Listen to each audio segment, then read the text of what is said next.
Hey guys, and welcome back to this channel. In this video, I'll be showing you guys how you can basically save audio from Instagram Reels or posts. So for the first one, as you can see, there's going to be a song here if they posted it with a song, and you're just going to select it. Then you're going to select the save button here. Then to save Reels, just go to the Reels section here. They use a song, as you can see. You're going to select this bit.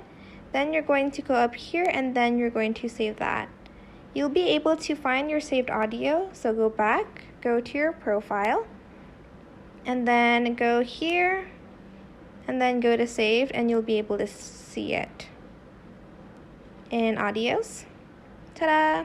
I hope this tutorial was helpful for you guys. Don't forget to like, comment, share. Also subscribe to this channel if you haven't done that already. If you have any more questions, just leave it in the comment section down below. I will try my best to answer them all for you guys. And if you found this video helpful, please click the thanks button above the description box down below. Thank you so much for watching. Bye!